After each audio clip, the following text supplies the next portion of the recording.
Welcome guys, welcome to my channel. आज हम लोग बिहार का पीजीटी इकोनॉमिक्स का 2023 का क्वेश्चन पेपर सोल्व करेंगे। अगर आप लोग चैनल पर नए हैं तो इससे पहले भी हम इकोनॉमिक्स के बहुत से क्वेश्चन पेपर्स को डिटेल में सोल्व कर चुके हैं। आप प्लेलिस्ट सेक्शन में जाकर चेक कर सकते हैं।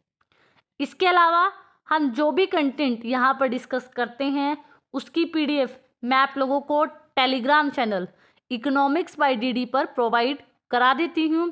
तो आप हमारे Telegram channel economics by DD से भी जुड़ सकते हैं। ये जो क्वेश्चन पेपर है ये मुझे बबली रानी ने प्रोवाइड किया था। Thank you so much for this question paper.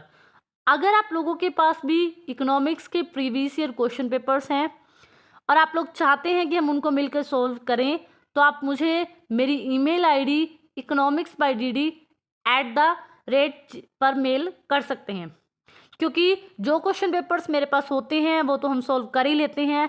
आप लोग भी डिफरेंट क्वेश्चन पेपर्स अगर भेजेंगे तो हम इकोनॉमिक्स की प्रैक्टिस को और इम्प्रूव करेंगे। तो आज ये जो हमारा बिहार का जो क्वेश्चन पेपर है, ये जो क्वेश्चन पेपर है इसके अंदर इकोनॉमिक्स के 80 क्वेश्चंस है। आज हम इसका फर्स्ट पार्ट डिस्कस करेंगे। क्वेश्चन नंबर फर्स्ट देखिए, आपसे क्या पूछा गया है।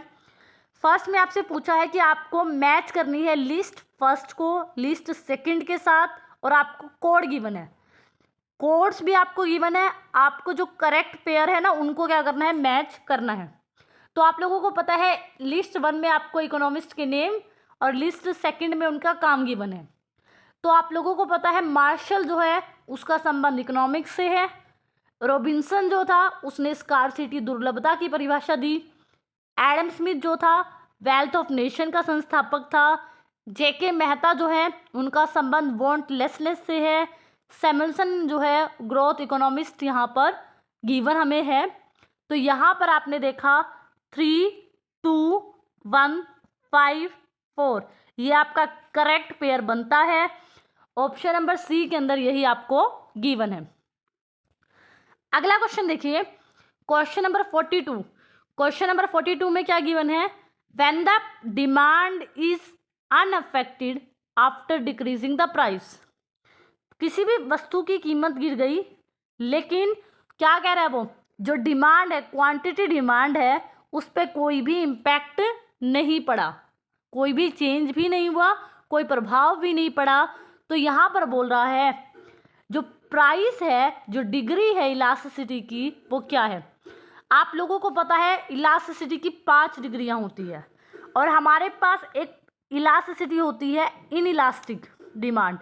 जब हमारी डिमांड क्या होती है, इनइलास्टिक होती है, तो प्राइस में चेंज कितना भी हो, प्राइस आपका पी हो, प्राइस आपका पी से कम होकर P2 हो जाए, प्राइस बढ़ भी जाए, तो आपकी डिमांड जब बिल्कुल भी चेंज नहीं होती, प्राइस के कम होने पर भी, क्वेश्चन में क्या बोला है, प्राइस कम हो गया डिमांड चेंज नहीं हुई। तो यहाँ पर भी देखो पहले अगर प्राइस P है तो P1 से अगर वो कम होकर P2 हो जाता है तो डिमांड उतनी ही रहती है। तो ऐसे में आपकी इलास्टिसिटी ऑफ डिमांड क्या हो जाएगी, 0 हो जाएगी। तो ऑप्शन नंबर ए आप लोगों का राइट आंसर हो जाएगा। अगला क्वेश्चन देखिए, अगले क्वेश्चन में बोला है who stated economics is the supplement of arts and science both. ये किसने बोला या किसने स्टे किया कि इकोनॉमिक्स जो है वो है पूरक है किस किस का, आर्ट्स एंड साइंस, ये दोनों चीज़ें मिलती हैं तब इकोनॉमिक्स जो है वो बनती है। तो ये स्टेटमेंट या ये डेफिनेशन जो है किसने बोली, रॉबिन्सन ने बोली, पिगू ने बोली, कोसा ने बोली। तो यहाँ पर जो आप लोगों का राइट आंसर होगा ऑप्शन नंबर सी आप लोगों का राइट आंसर हो जाएगा।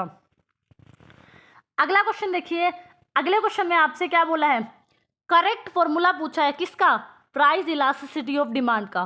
तो आप लोगों को पता होता है कि P upon Q delta Q upon delta P, ये हम बहुत बार कर चुके हैं। ये आपका प्राइस इलास्टिसिटी ऑफ डिमांड का क्या है, फॉर्मूला है।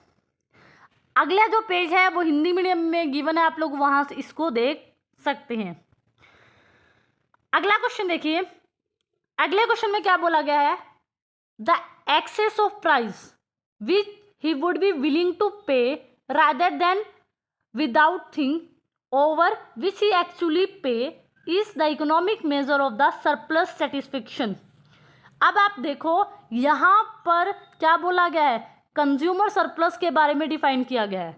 कंज्यूमर सरप्लस के बारे में क्या कहा गया है कि कंज्यूमर जो एक्चुअल में पे करता है और जो उसकी विलिंगनेस टू पे है, यहाँ पर यही बोला गया है ना कि कंज्यूमर जो एक्चुअल पे करता है और जो कंज्यूमर की विलिंगनेस टू पे है, उसका जो डिफरेंस होता है वही उसका सरप्लस सेटिस्फेक्शन या उसको ही हम कंज्यूमर सरप्लस बोलते हैं।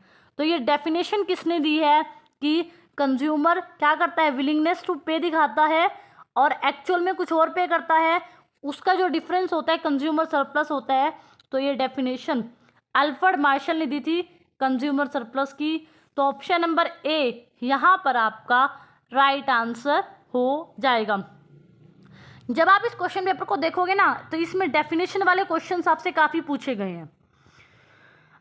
अगला भी क्वेश्चन देखिए, अगला क्वेश्चन भी क्या है, एक स्टेटमेंट बेस्ड क्वेश्चन है।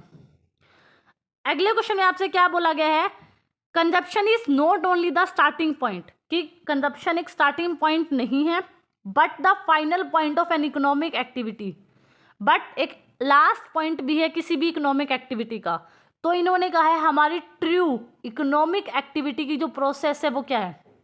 क्वेश्चन ये कह रहे हैं कि आप स्टार्ट भी किससे करोगे, आप स्टार्ट भी कंजप्शन से कर रहे हो और आपकी एंड भी किससे हो रही है, आपकी जो इकोनॉमिक एक्टिविटी का जो फाइनल पॉइंट है ना वो भी क्या है, कंजप्शन ही है या आप ये कहो कंज्यूमर ही है। तब आपको अपनी इकोनॉमिक प्रोसेस का क्या सही सीक्वेंस होगा वो आपको बताना है। तो आपको फर्स्ट ऑप्शन देखिए क्या गिवन है कि पहले एक पर्सन की वांट्स होती है, फिर इकोनॉमिक एक्टिविटी होती है, फिर प्रोडक्शन होता है, फिर कंजप्शन होता है। फिर यहाँ पर सेकंड ऑप्शन में देखिए आपको बोला है इकोनॉमिक एक्टिविटी होती है, प्रोडक्शन होता है, कंजप्शन होता है, वांट्स होती है। तो हम लोगों को पता है कि सबसे पहले जहाँ से इकोनॉमिक शुरू हुई थी, जब डिमांड से पहले सबसे पहले हम किसी भी चीज़ को खरीदने के लिए हमारी एक वांट्स होती है, हमारी एक इच्छा होती है। फिर हम कुछ ना कुछ इकोनॉमिक एक्टिविटी होती है देश में, ठीक है, हम कोई ना कोई काम करेंगे, कुछ भी करेंगे, इकोनॉमिक एक्टिविटी करते हैं। फिर इकोनॉमिक एक्टिविटी के बाद प्रोडक्शन होता है, ठीक है, हमने पैसा कमा लिया, अब कहीं ना कहीं वो प्रोडक्शन हुआ होगा क्योंकि हमें वो चीज़ खरीदनी है। फिर हम क्या करेंगे, कंजप्शन करेंगे। तो आपने क्या देखा कि इकोनॉमिक एक्टिविटी का फर्स्ट पॉइंट भी कंजप्शन है, हम कंज्यूम करना चाहते हैं, एंड लास्ट पॉइंट भी आपका कंजप्शन है। फर्स्ट पॉइंट आप वांट से स्टार्ट होते हो और लास्ट में कंजप्शन कर लेते हो। तो यहाँ पर आपकी इकोनॉमिक एक्टिविटी का सही सीक्वेंस जो होगा वो क्या हो जाएगा, आपका ऑप्शन नंबर ए जो है आपका राइट आंसर हो जाएगा। अगला क्वेश्चन देखिए, अगले क्वेश्चन में आप 47 क्वेश्चन जो है उसमें क्या गिवन है, the concept of consumer surplus किस पर डिपेंड करता है, जो आपका उपभोक्ता की जो बचत है, ये जो सिद्धांत है किस पर डिपेंड करता है, डिक्रीजिंग मार्जिनल यूटिलिटी पर, घटती सीमांत उपयोगिता पर, कैनन ऑफ इक्वालिटी पर, कैनन ऑफ सरप्लस पर, या मोर देन अबव आंसर क्या है।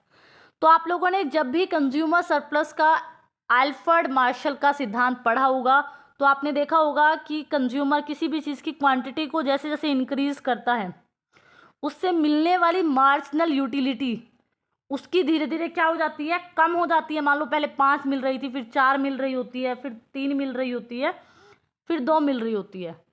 तो यहाँ पर जो कंज्यूमर सरप्लस है ना वो डिपेंड करता है डिक्रीजिंग मार्जिनल यूटिलिटी थ्योरी पर। ऑप्शन नंबर ए आप लोगों का राइट आंसर हो जाएगा। अगला क्वेश्चन देखिए, अगला क्वेश्चन क्या है, if the quantity of one productive service is increase, अगर हम अपनी क्वांटिटी को इंक्रीज करें किसी प्रोडक्टिव सर्विसेज की और किसके इक्वल इंक्रीज करें, incremental quantity of other productive services remain fix.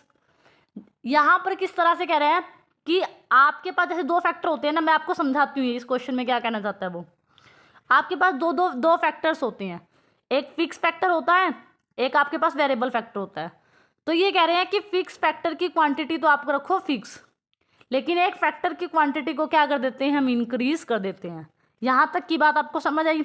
यही तो बोला है, if the quantity of one productive services, एक प्रोडक्टिव सर्विसेज मान लो वेरिएबल फैक्टर लेबर, इसकी क्वांटिटी को आप इंक्रीज कर रहे हो, और कितना इंक्रीज कर रहे हो वो उन्होंने कहा कि इंक्रीज कर दिया आपने। And quantity of other productive factors, ये भी आपका प्रोडक्टिव फैक्टर है लेकिन इसको आप इंक्रीज नहीं कर रहे, ये आपने क्या रखनी है, फिक्स रखनी है। आपको बात समझ आई? मान लो आपके पास दो फैक्टर है, मैंने कहा लेबर है, एक कैपिटल है। कैपिटल भी एक प्रोडक्टिव फैक्टर है, और कैपिटल भी प्रोडक्टिव है, लेबर भी प्रोडक्टिव सर्विस है। आप क्या कर रहे हो, जो कैपिटल है उसको तो फिक्स रखते हो, लेकिन लेबर जो है आप एक प्रोडक्टिव सर्विस है, इसको इंक्रीज कर रहे हो।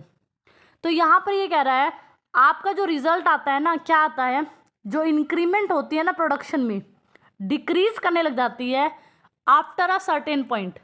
वही बात हुई ना, ये क्या कहना चाहता है, जब हम अपने वेरिएबल फैक्टर्स को इंक्रीज करते जा रहे हैं, एक फैक्टर को इंक्रीज करते जा रहे हैं, एक पॉइंट ऐसा आता है कि आपका प्रोडक्शन जो है बढ़ने की बजाय क्या हो जाता है, कम हो जाता है। बात आपको समझ आएगी कि आपके पास मान लो दो फैक्टर है, मैं समझा रही हूँ एग्जाम्पल खुद से बनाकर, एक लेबर हो गया, एक कैपिटल हो गया। एक फैक्टर सर्विसेज आपको फिक्स रखनी है, दूसरी फैक्टर सर्विसेज आपने इंक्रीज करते चलना है। और आपकी इंक्रीमेंट से क्या हो रहा है, आपका प्रोडक्शन एक पॉइंट ऐसा आ जाता है कि प्रोडक्शन बढ़ने की बजाय घटना शुरू कर जाता है। अब ये एक स्टेटमेंट बेस्ड क्वेश्चन है।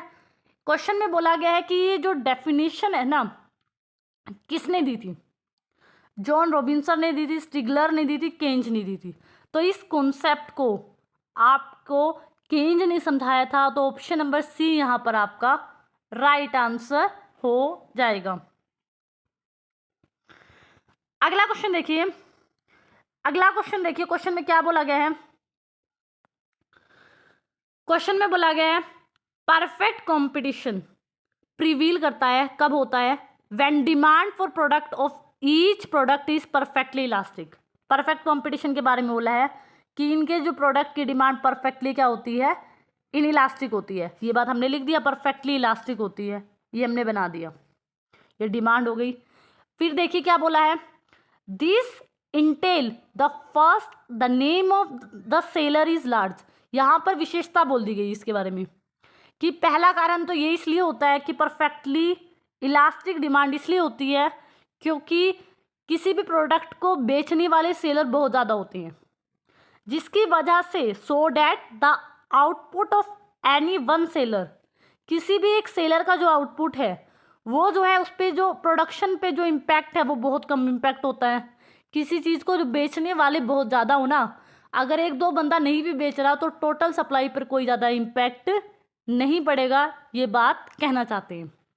सेकंड जो रीज़न देते हैं कि buyer are all like in respect of choice, और बायर्स के पास भी चॉइस है कि मतलब किस सेलर से खरीदे, उसके उनके पास भी चॉइस होती है।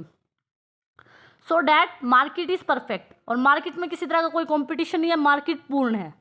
और ये डेफिनेशन बोला गया है कि ये डेफिनेशन जो है, ये सारी जो डेफिनेशन है परफेक्ट कंपटीशन के बारे में समझाने की, ये डेफिनेशन जो है किन्होंने दी। फर्स्ट ऑप्शन है कि professor Frankson and Cripps, John Robinson, Alfred Marshall, या more than above is the right answer. तो ये जो स्टेटमेंट बेस्ड जो क्वेश्चन है परफेक्ट कंपटीशन के बारे में, ये डेफिनेशन जो है ये दी थी एल्फ्रेड मार्शल ने दी थी। तो ऑप्शन नंबर यहाँ पर आपका एल्फ्रेड मार्शल ने ये डेफिनेशन दी थी, तो ऑप्शन नंबर जो सी है आपका वो क्या हो जाएगा, राइट आंसर हो जाएगा। अगला क्वेश्चन देखिए, अगले क्वेश्चन में आपसे बोला है the theory of cross elasticity of demand. अब आपसे बोला है कि क्रॉस इलास्टिसिटी ऑफ डिमांड की जो थ्योरी है वो किन्होंने दी थी। यहाँ पर है जॉन रॉबिन्सन ने दी थी, प्रोफेसर मूरी ने दी थी, सैमुअल्सन ने दी थी। इस क्वेश्चन का जो राइट आंसर है नन ऑफ द अबव, इनमें से किसी भी इकोनॉमिस्ट ने क्रॉस इलास्टिसिटी ऑफ डिमांड की जो थ्योरी है वो नहीं दी। तो इसीलिए ऑप्शन नंबर ई यहाँ पर आपका राइट आंसर हो जाएगा। अगला क्वेश्चन देखिए, अगले क्वेश्चन में क्या बोला गया है, अगले क्वेश्चन में बोला गया है when the demand curve is a straight line, तो जितना हमें समझ आता है वो बना लेते हैं। Demand curve is a straight line and the point elasticity कब होगी? Equal to 1। Point elasticity equal to 1 कब होगी? तो हमने बना दिया जब हमारा लोअर सेगमेंट और अपर सेगमेंट दोनों बराबर होंगे तो आपकी क्या निकल कर आएगी? इलास्टिसिटी कितनी निकल कर आएगी? 1 ही तो आएगी। अब आप देखो when the point will above the mid point, नहीं, अगर आपका पॉइंट कहाँ लाई करेगा? मिड पॉइंट पर लाई करेगा, तो तभी तो बराबर बराबर बटेगा ना, तो ये तो गलत हो गया। When the point will below the mid point, अगर आप नीचे की तरफ जाओगे तो आप लेस इलास्टिसिटी पे जाओगे, तो ये भी गलत हो गया। When the point will be the mid of the demand curve, जो पॉइंट आपके डिमांड कर्व को मिड से काटेगा वही पॉइंट, उसी पॉइंट की वजह से lower segment and upper segment आपका बराबर हिस्सों में बटेगा, और जिसकी वजह से आपकी इलास्टिसिटी ऑफ डिमांड क्या हो जाएगी? इक्वल टू 1 हो जाएगी। तो यहाँ पर आपका option number C right answer हो जाएगा। इन अ क्लासिकल इकोनॉमिक्स किस चीज को प्रेफर करते हैं? फर्स्ट ऑप्शन है प्रोडक्शन को in comparison to consumption production. तो आप लोगों को पता है क्लासिकल इकोनॉमिस्ट जो है सप्लाई साइड इकोनॉमिस्ट है, सप्लाई पर ज़्यादा फोकस करते हैं, इसका मतलब वो प्रोडक्शन पर ज़्यादा फोकस करते हैं, लेकिन कंजप्शन कैसे होगा इस पर उनका कोई कहना नहीं था। तो हम ये कहेंगे क्लासिकल इकोनॉमिस्ट जो है प्रोडक्शन पर काफ़ी प्रेफरेंस देते हैं। तो यहाँ पर ऑप्शन नंबर ए कि प्रोडक्शन पर प्रेफरेंस देते हैं कंजप्शन के कंपैरिजन में, ऑप्शन नंबर ए आपका राइट आंसर हो जाएगा। अगला क्वेश्चन देखिए, अगला क्वेश्चन क्या है कि मोनोपोलिस्टिक फर्म है वो कब संतुलन में होगी? जब उसका price equal marginal cost and marginal revenue, यही तो उसकी इक्विलिब्रियम कंडीशन होती है नॉर्मल प्रॉफिट्स की। तो यहाँ पर ऑप्शन नंबर ए ही आपका राइट आंसर हो जाएगा। अगला क्वेश्चन देखिए, अंडर डिस्क्रिमिनेटिंग मोनोपोली कीमत विभेद है and the price elasticity is greater, और इलास्टिसिटी ऑफ जो डिमांड है आपकी ज़्यादा है, तब एक मोनोपोलिस्ट विल कीप, तब मोनोपोलिस्ट क्या करेगा? क्वेश्चन आपको समझ आया? डिस्क्रिमिनेटिंग मोनोपोली है, कीमत विभेद है, और इलास्टिसिटी ऑफ डिमांड आपके प्रोडक्ट की क्या है? ग्रेटर है। तो मोनोपोलिस्ट को क्या करना चाहिए? अपने प्राइस को लेकर उसको स्टेबल करना चाहिए, प्राइस को लो करना चाहिए, और प्राइस में कोई चेंज नहीं करना चाहिए, या क्या करना चाहिए? अगर आपके प्रोडक्ट की डिमांड मोर इलास्टिक है तब वो कोशिश करेगा कि ज़्यादा से ज़्यादा कंज्यूमर उसके तरफ से ना जाएं, ज़्यादा कंज्यूमर को वो अपनी तरफ ही रख पाए, तो ऐसे में वो अपने प्राइस को क्या रखता है? कम ही रखता है। तो ऑप्शन नंबर बी आपका राइट आंसर हो जाएगा। अगला क्वेश्चन देखिए, अगले क्वेश्चन में क्या बोला गया है? अंडर डिस्क्रिमिनेटिंग मोनोपोली कीमत विभेद है और संतुलन के लिए क्या कंडीशन फुलफिल होनी चाहिए? तो आपने देखा होगा डिस्क्रिमिनेटिंग मोनोपोली में क्या होता है? दो अलग अलग मार्केट होती हैं, उनमें दो अलग अलग डिमांड की इलास्टिसिटी होती है, यहाँ लेस होती है, कहीं मोर होती है, फिर हम टोटल बनाते हैं। तो आपने क्या देखा? मार्जिनल रिवेन्यू इक्वल होनी चाहिए, मार्जिनल रिवेन्यू सेकंड के, और किसके इक्वल होनी चाहिए? मार्जिनल कॉस्ट के। ऑप्शन नंबर सी यहाँ पर आपका राइट आंसर हो जाएगा। अगला क्वेश्चन देखिए, अगले क्वेश्चन में क्या बोला गया है? Which statement is true in monopolistic competition? Monopolistic competition है, एक अधिकारात्मक प्रतियोगिता है, तो क्या स्टेटमेंट करेक्ट है? एवरेज रिवेन्यू मार्जिनल रिवेन्यू के बराबर है, एवरेज रिवेन्यू ग्रेटर देन है मार्जिनल रिवेन्यू के, लेस देन है, नन ऑफ द अबव है, मोर देन अबव है। तो आपने देखा है कि मोनोपोलिस्टिक कॉम्पिटिशन में क्या होता है? आपका एवरेज रिवेन्यू ग्रेटर होता है मार्जिनल रिवेन्यू से, ये भी आपकी कंडीशन होती है, और ये आपका नॉर्मल प्रॉफिट की कंडीशंस होती हैं। तो यहाँ पर जो ट्रू है वो क्या है? और एवरेज रिवेन्यू आपका कब जो average revenue, option number A जो है आपकी यहाँ पर मोनोपोलिस्टिक कंपटीशन के बारे में ट्रू है, तो ऑप्शन नंबर ए यहाँ पर आपका राइट आंसर हो जाएगा। अगला क्वेश्चन देखिए, in a perfect competition, perfect competition है firm are price acceptor, price determination, price acceptor and determination दोनों। आप लोगों को पता है पूर्ण प्रतियोगिता में फर्म जो है कीमत को स्वीकार करने वाली होती हैं, तो इसीलिए option number A price acceptor is the right answer for this question. अगला क्वेश्चन देखिए, अगला क्वेश्चन क्या है, अगले क्वेश्चन में बोला गया है the act of selling the same article produce under a single control. Monopoly की सिचुएशन है कि सिंगल कंट्रोल में कोई प्रोडक्ट बनाया गया आर्टिकल जिसको आप सेल कर रहे हो डिफरेंट प्राइस डिफरेंट बायर्स को, तो इसको बोलते हैं प्राइस डिस्क्रिमिनेशन। कि प्रोडक्ट तो सेम है, आर्टिकल ही है, लेकिन आप जो कस्टमर अलग अलग कस्टमर को अलग अलग प्राइस आप सेल कर रहे हो। तो ये डेफिनेशन है, ये डेफिनेशन किसने दी है, तो ये डेफिनेशन जॉन रॉबिन्सन द्वारा दी गई है। ऑप्शन नंबर सी आपका राइट आंसर हो जाएगा। अगला क्वेश्चन देखिए, अगला क्वेश्चन क्या है, law of diminishing returns in form. Diminishing returns मतलब घटते सीमांत घटते प्रतिफल कब लागू होते हैं, खाली इंडस्ट्री में लागू होते हैं या सिर्फ एग्रीकल्चर पर लागू होते हैं, या आप देखोगे कि हर एक इकोनॉमिक एक्टिविटी पर लागू होते हैं, मोर देन अबव या फिर नन ऑफ द अबव।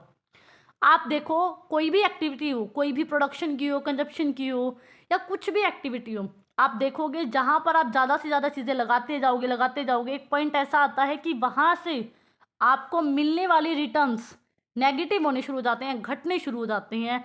तो आप ये नहीं कह सकते कि सिर्फ इंडस्ट्री पर डिमिनिशिंग रिटर्न लगते हैं या सिर्फ एग्रीकल्चर पर लगते हैं। आप देखोगे कि जितनी भी इकोनॉमिक्स एक्टिविटी होती है सम एक्सटेंड तक क्या होता है, वहाँ पर भी आपको लॉ ऑफ डिमिनिशिंग रिटर्न्स देखने को मिल सकता है। तो ऑप्शन नंबर सी यहाँ पर आपका राइट आंसर हो जाएगा। अगला क्वेश्चन देखिए, अगले क्वेश्चन में क्या बोला गया है, अंडर मोनोपोलिस्टिक कंपटीशन कौन सी स्टेटमेंट जो है वो करेक्ट है। Firm do not depend on industry, ये बात बिल्कुल सही है। मोनोपोलिस्टिक कंपटीशन है, एक अधिकार प्रतियोगिता होती है, फर्म और इंडस्ट्री दोनों अलग अलग चीज़ें होती हैं, और लेकिन फर्म्स कभी भी डिपेंड नहीं करती इंडस्ट्रीज़ के ऊपर। क्यों नहीं डिपेंड करती, क्योंकि हर एक फर्म का जो प्रोडक्ट होता है ना वो डिफरेंट होता है, रंग में, कलर में, साइज में कुछ ना कुछ डिफरेंट होता है। तो प्रोडक्शन के रिलेटेड जितने भी डिसीजंस होते हैं वो क्या करती हैं, वो खुद ही लेती हैं। तो उस सिचुएशन में वो किसी पे डिपेंड नहीं होती। तो इसीलिए ऑप्शन नंबर फर्स्ट आपका राइट आंसर हो जाएगा। और प्राइस कभी भी इंडस्ट्री जो होती है वो डिटरमाइन नहीं करती, ये भी रॉन्ग हो जाएगा। Firm and industry are different, हाँ फर्म्स अलग चीज़ होती है, इंडस्ट्री डिफरेंट होती है, ये बात भी सही है। तो आप देखोगे यहाँ पर आपके दो ऑप्शन राइट हैं, फर्स्ट एंड थर्ड। तो हम कहेंगे मोर देन वन ऑप्शन यहाँ राइट है। तो ऑप्शन नंबर डी के साथ आप क्या करोगे, जाओगे। तो यहाँ पर आज हमारे 60 क्वेश्चन डिटेल में डिस्कस हो चुके हैं। बाकी जो बचे हुए क्वेश्चंस हैं हम आने वाले पार्ट्स में डिस्कस करेंगे। आई होप सो आपको समझ आया होगा। अगर आपको मेरी वीडियो अच्छी लगी हो तो प्लीज़ मेरे चैनल को सब्सक्राइब करना। Thank you so much for watching this.